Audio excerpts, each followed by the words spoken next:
I was 19 years old, I was a freshman in college, and I get a call from my mom. And she says, Blake, we're going on a family trip to Hawaii. I said, heck yeah, let's go. And so it was the first day that we were there that we decided to go snorkeling. And so it was my mom, my sister, my brother, my grandmother, all on the beach. And then my dad and I decided to go out, just me and him. There was nowhere else in the world that I wanted to be than right there with my dad. And so I was really fortunate. I had a really good dad. He was not perfect by any stretch of the imagination. I can definitely think about things that I'm trying to improve upon from my dad now that I'm a dad, but my dad was my hero. Long before I was born, my dad was known as a football player. He'd been drafted to play tight end by the Atlanta Falcons, but his main claim to fame is that he was Terry Bradshaw's tight end at Louisiana Tech. So they were best friends and roommates. My dad caught Bradshaw's first ever collegiate touchdown pass. Now, my dad was a very humble guy, so he hardly ever told anyone that he was Terry Bradshaw's tight end. I told everybody. It was my claim to fame growing up. So there we are, we're out there in the water, and we just kept going further and further out. The further we got out, the deeper the water got, the current picked up, and the waves got bigger.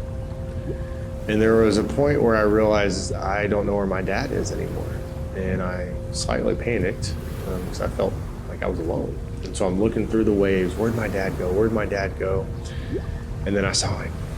And I remember thinking, okay, good, there's my dad. Except not good, because my dad was struggling.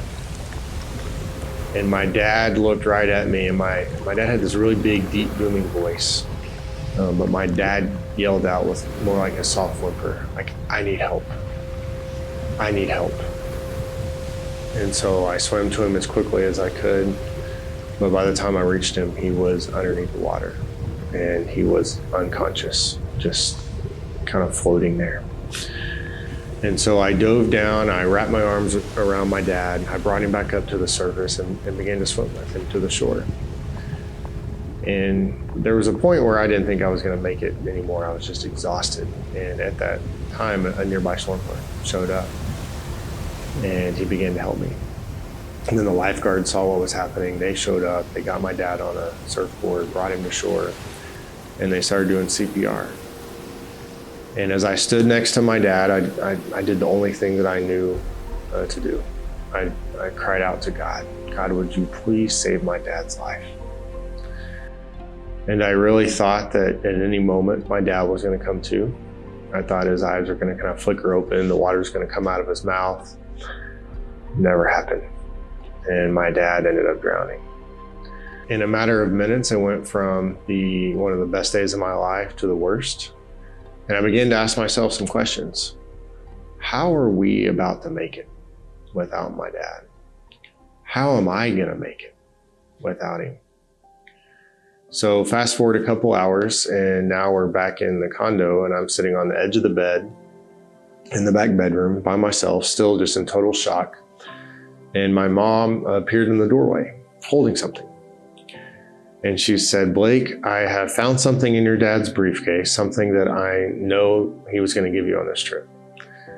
I had no idea what she was talking about, but she walked across the room and she handed me a letter from my dad. And I began to read the words that my dad had written, and it was everything that I needed in that moment. Apparently, he had been working on this for a couple months. He had no idea that he was about to die. I had no idea that this would be his final words to me.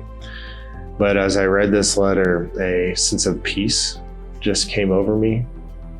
I was comforted by his words.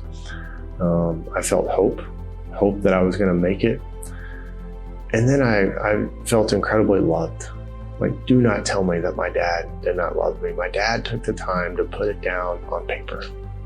And so my dad was a man of faith. And so as I got to the last line of this letter, I really believe God allowed him to write this. He wrote, as you are being faithful to the Bible and to God, you're often going to find yourself in the minority here on earth. But I assure you that in heaven, you'll be in the majority. Love with your old dad. And I remember reading that thinking, I'm going to see my dad again. So I cannot imagine my life without this letter from my dad.